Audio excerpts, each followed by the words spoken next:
नमस्कार दोस्तों, मेरा नाम है मोहित और स्वागत है आपका हमारे YouTube चैनल में। दोस्तों, आज हम कार्यपालिका, विधायिका और न्यायपालिका के बारे में पढ़ेंगे, क्योंकि नॉर्मली बच्चों को कार्यपालिका, विधायिका और न्यायपालिका में कन्फ्यूज़न होता है कि ये हैं क्या। ठीक है, उम्मीद करूँगा इस वीडियो को देखने के बाद आपको ये सारे कन्फ्यूज़न जो है वो ख़त्म हो जाएंगे। सबसे पहले देखते हैं विधायिका। विधायिका का जो कार्य होता है उसका कार्य विधि या किसी प्रकार के बिल या कानून बनाने का कार्य होता है। ठीक है, विधायिका का कार्य विधि या किसी प्रकार के बिल कानून बनाने का कार्य होता है। इसके बाद आते हैं कार्यपालिका। कार्यपालिका विधेयक, बिल या कानून को लागू करने की शक्ति कार्यपालिका के पास होती है।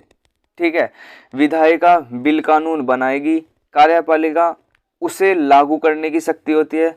और जो न्यायपालिका होती है, यदि कानून को लागू करने में किसी प्रकार की न्यायिक समस्या आती है, न्यायिक चुनौती आती है, ठीक है, या उसका कोई उल्लंघन करता है, तो उसकी सजा का प्रावधान अर्थात न्याय की व्यवस्था की शक्ति न्यायपालिका के पास होती है।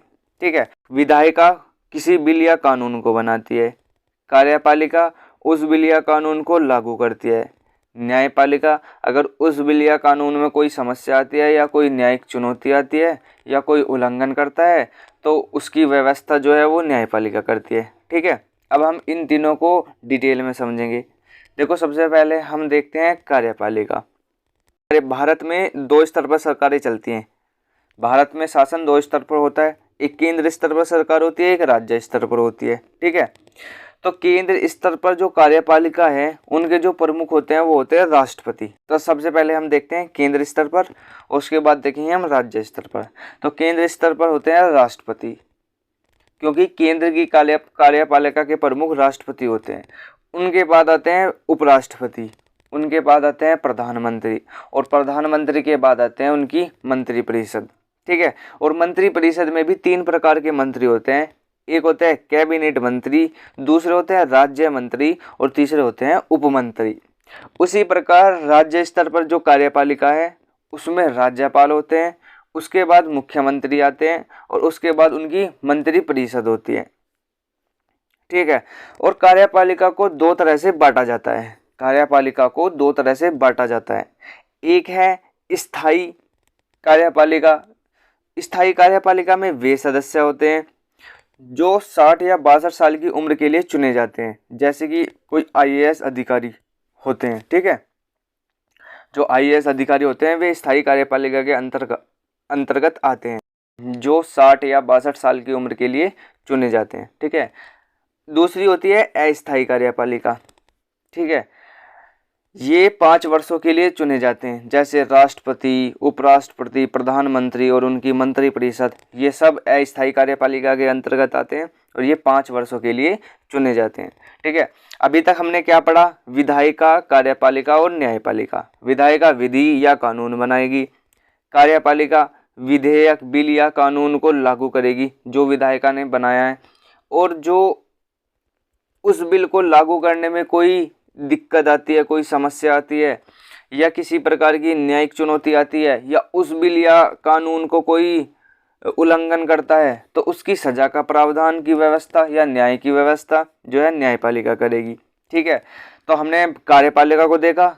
कार्यपालिका दो स्तर पर होती है, एक केंद्र स्तर पर, एक राज्य स्तर पर। केंद्र स्तर पर राष्ट्रपति होते हैं, उपराष्ट्रपति होते हैं, प्रधानमंत्री होते हैं और मंत्रिपरिषद होते हैं।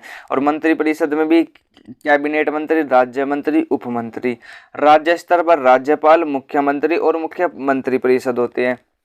कार्यपालिका को दो तरह से बांटा जाता है, एक स्थायी कार्यपालिका होती है, दूसरी अस्थायी कार्यपालिका होती है। स्थायी कार्यपालिका में वे सदस्य होते हैं जो 60 या 62 साल की उम्र के लिए चुने जाते हैं, जैसे आईएएस अधिकारी होते हैं। अस्थायी कार्यपालिका में वे सदस्य होते हैं जो 5 वर्षों के लिए चुने जाते हैं, जैसे राष्ट्रपति, उपराष्ट्रपति, प्रधानमंत्री और मंत्रिपरिषद। इसके बाद हम चलते हैं विधायिका पे। ठीक है, जो विधि या कानून बनाती है। विधायिका भी दो स्तर पर होती है, एक केंद्र स्तर पर और एक राज्य स्तर पर। केंद्र स्तर पर संसद होती है, राज्य स्तर पर विधानमंडल होता है। ठीक है, केंद्र स्तर पर संसद होती है, राज्य स्तर पर विधानमंडल होता है। ठीक है। केंद्र स्तर पर संसद में विधि या कानून बनते हैं, राज्य स्तर पर विधानमंडल में विधि या कानून बनते हैं। संसद में 2 सदन होते हैं, उसी प्रकार विधानमंडल में भी 2 सदन होते हैं। संसद के 2 सदन होते हैं, लोकसभा और राज्यसभा। संसद के जो वो 2 सदन होते हैं वो होते हैं लोकसभा या राज्यसभा। एक लोकसभा होता है, दूसरा राज्यसभा होता है। उसी प्रकार विधानमंडल में भी 2 सदन होते हैं, एक विधानसभा, दूसरी विधान परिषद। ठीक। और जो प्रधानमंत्री होते हैं, प्रधानमंत्री लोकसभा के सदस्य होने के नाते विधायिका के अंग होते हैं तथा जब कार्यपालिका के रूप में कार्य करते हैं तो कार्यपालिका के भी अंग होते हैं। अर्थात प्रधानमंत्री विधायिका के भी अंग होते हैं और कार्यपालिका के भी अंग होते हैं। ठीक है। मतलब कि आप ये ऐसे समझो कि एक ही व्यक्ति कार्यपालिका भी हो सकता है और उसी समय विधायिका भी हो सकता है। ठीक है। जब वह संसद में जाता है तो विधेयक बिल बनाने का काम करता है तथा जब वह अपने मंत्रालय में जाता है तो कार्यपालिका का काम करता है।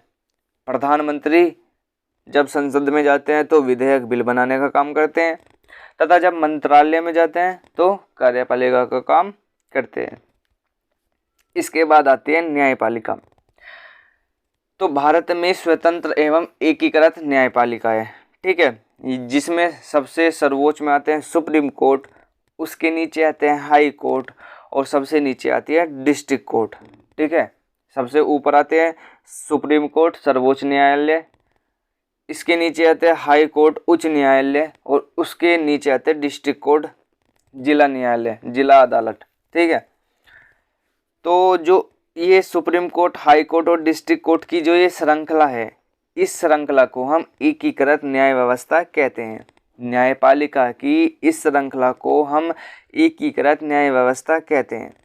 और इसके बाद एक पॉइंट देखते हैं, अनुच्छेद 50 के तहत न्यायपालिका व कार्यपालिका का पृथक्करण है। पृथक्करण मतलब अलग होना, कि न्यायपालिका कार्यपालिका से अलग होती है, पृथक होती है। इन दूसरों का एक दूसरे से कोई लेना देना नहीं होता। ठीक है। ये स्वतंत्र रूप से अपना कार्य करती है। उम्मीद करता हूँ ये वीडियो आपको पसंद आई होगी। मिलते हैं नेक्स्ट वीडियो में, तब तक के लिए नमस्कार, जय हिंद।